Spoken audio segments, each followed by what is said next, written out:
Good evening, Bahamas. Coming up tonight. A man charged with murder for last week's killing of Police Inspector Carlos Blatch. The Prime Minister sends a stern warning to those who hire illegal immigrants. Residents respond to that 12-hour blackout.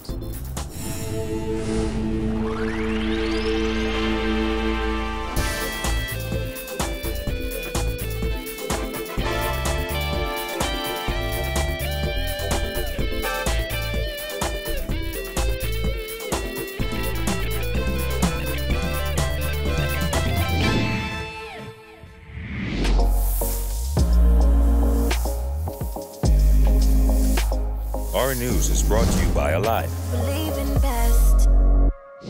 Welcome to Our News and thanks for joining us. I'm Kyle WALKINE. A 48-year-old man has been charged with the shooting death of the Governor General's aide. The lawyer for the suspect told the court that his client was beaten while in police custody and wants to be detained away from other prisoners because he fears for his safety. Jared Higgs reports.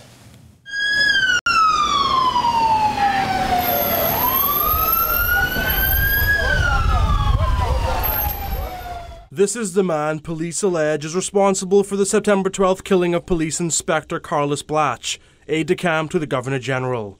48-year-old Timothy Cole was escorted into a locked-down magistrate's court, flanked by more than a dozen police officers in suits. As senior officers looked on from nearby, members of the public were stared clear of the court until Cole completed a slow, laboured walk inside. Appearing before Chief Magistrate Joyanne Ferguson Pratt, Cole was charged with one count of murder. It is alleged that he intentionally and unlawfully caused Blatch's death. As his daughter sat in the back seat, Blatch was shot outside of H.O. Nash Junior School while picking his son up from school. He died in hospital shortly after. Cole also faced a single charge of armed robbery, with police alleging that on the same date, the 48-year-old, while armed with an offensive instrument, robbed Blatch of a blue Hyundai Elantra valued at $19,000 and owned by Catilda Roll. Additionally, police say Cole made off with a $600 Samsung Note 8 owned by Carlos Blatch. Cole wasn't required to enter a plea to the murder and armed robbery charges. His attorney, Alex Dorset, told the court that his client was beaten while in police custody and requested that he be examined by prison doctors. Ferguson Pratt made note of the concern. Cole's attorney also requested that he be held in isolation at the Bahamas Department of Corrections, a request that Ferguson Pratt said she could not accommodate. The Chief Magistrate told Dorset that placement of prisoners was a matter for the Commissioner of Corrections and she would leave it up to them. When asked if she was minded to make a recommendation on placement, Ferguson Pratt said no. Outside of court, Cole's family and supporters shouted "Freedom, we love you, and forgive them."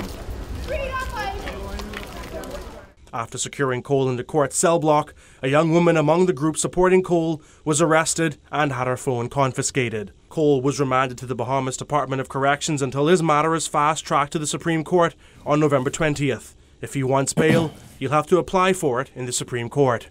Reporting for Our News, I'm Jared Higgs. All right, thanks, Jared. Well, Prime Minister Dr. Hubert Minnis has promised to crack down on those who employ illegal migrants, asserting employers have gotten away with it for too long. He also expressed outrage over thousands of work permits issued each year. With more on this, here's Jasmine Brown. Bahamians who hire individuals illegally must and will be prosecuted. We have also said that residencies and permanent residencies who hire individuals illegally will have their residencies revoked. The Prime Minister's stern warning came during the opening ceremony of the National Skills Symposium that was held at the National Training Agency on Monday morning. He said a key part of fighting illegal immigration is putting a stop to the unlawful employment of foreigners and insisted the law will make no distinction between employers who are Bahamian citizens or permanent residents. If we break the law, we should not only inflict the law on the illegal immigrant, but we must also apply the law to those who are breaking it, Bahamians and others. And if you're here as our guest, as permanent resident, and you're breaking the law, then that should be revoked. But if you allow illegals to continue to be employed under the radar and establish an underground economy, then that has great effect on your society. and they would continue to come here once there are opportunities. This isn't the first time Minnis has talked tough on immigration. Last year, he issued a December 31st deadline for all illegal migrants to obtain the proper documentation or leave the Bahamas. But after that day came and went, Immigration Minister Brent Simonet insisted the government will prosecute employers who hire illegal immigrants and may implement stiffer penalties. When asked why anyone should take this latest warning seriously, the Prime Minister said this. They are prosecuting, believe me, they are doing that. They have, if you follow the Immigration Department, they have taken Bahamians before the courts to be prosecuted, and they will become even more aggressive because the message must be loud and clear. We cannot have a system of catch and release. The Prime Minister also touched on the topic of work permits as he addressed the symposium. The amount of work permits that we issue today must decrease. The Prime Minister says the fact of the matter is too many work permits are issued each year. Reporting for our News, I'm Jasmine Brown. An internal investigation has been launched at the University of the Bahamas following a complaint made by a student concerning the alleged professional misconduct of a faculty member. It all stems from a Facebook post that went viral over the weekend where a student claims a lecturer made an inappropriate comment about her breasts while in the classroom. The student also claims the lecturer became defensive and rude when she tried to address it. UB said in a statement, the safety and well-being of all members of the university community is paramount. The statement reads, the University of the Bahamas wishes to assure the university community and public that all due diligence will be undertaken in this and all matters brought to its attention regarding allegations of prohibited conduct. Now, our News understands the lecturer remains in the classroom with no disciplinary action until the investigation is complete.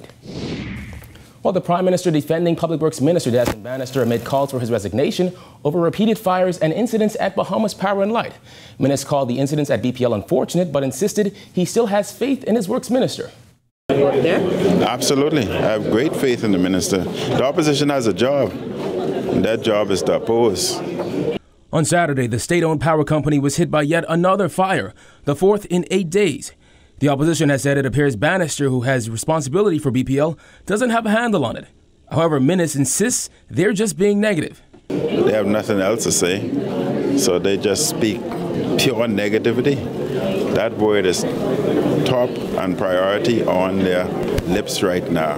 Negativity with a capital N. This latest fire at BPL resulted in many consumers in southwestern New Providence being left without power for over 12 hours through a hot September night. Then there's the pending investigation into the release of the previous BPL board. PLP Chairman Fred Mitchell said while the power company has always had its challenges, there's something lacking with this works minister. We don't want to hear why the power is off. We just want the power on because it is miserable in the heat. And a government that cannot do things like keep the power on, collect the garbage on time, cut the verges, fix the roads. Real basic stuff, no highfalutin stuff. Doesn't deserve to still be in office. And so the minister, that's why the party has called for this minister to go. BPL said in a statement Sunday afternoon, engineers were working to repair the damaged substations at the Blue Hills plant, but that customers in the affected areas may experience temporary outages until the work is completed. We said that the country has to convert to renewables. It must be 30% by the year 2030. Must be that. Are they still working toward that? We don't know. What is going to happen with the conversion to LNG? Is that going to happen? We don't know.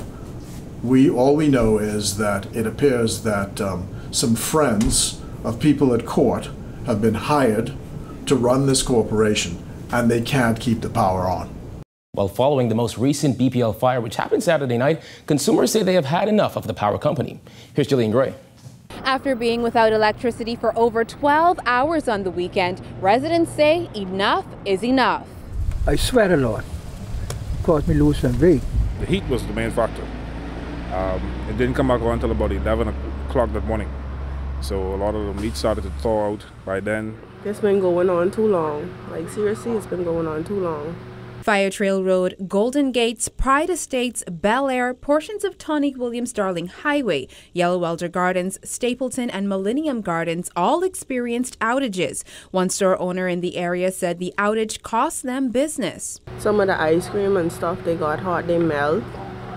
Some of the meat I had to throw away because it got little, And you can't serve it to people once the temperature changed, and it was just very hot. The 12-hour blackout was due to a fire at BPL's Blue Hills Power Station. Preliminary investigations suggest the cause was equipment failure. Aggravated residents say something must be done. Those equipments they're very old. They need to upgrade. New subdivisions coming every day, so they need to upgrade. Since that Barma was there and ain't no upgrade yet, I mean, they should upgrade. Well, they need to do something. They need to probably look at different options in terms of power.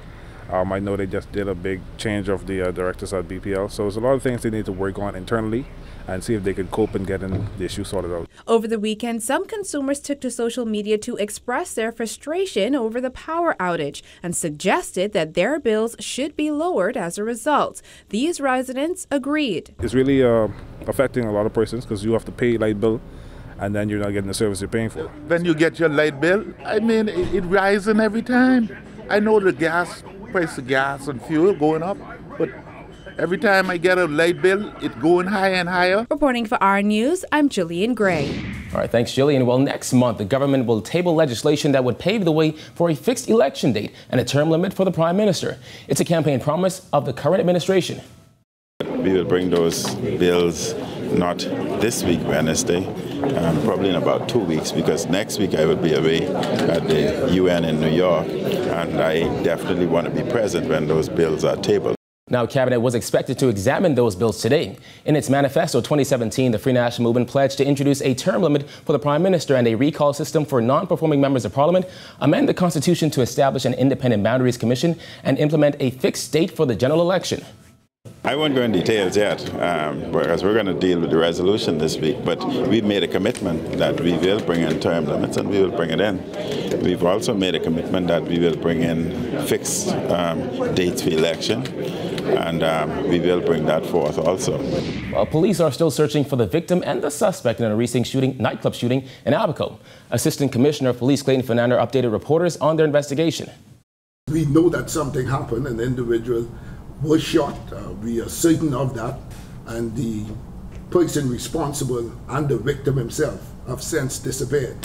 And we know that the vehicle was recovered, and it was recovered totally destroyed by fire. But that matter is still outstanding. Police in Abaco released this wanted poster for 30-year-old Rashad Ashton Fox. Fernandez says despite that, they still haven't been able to put all the pieces of the puzzle together.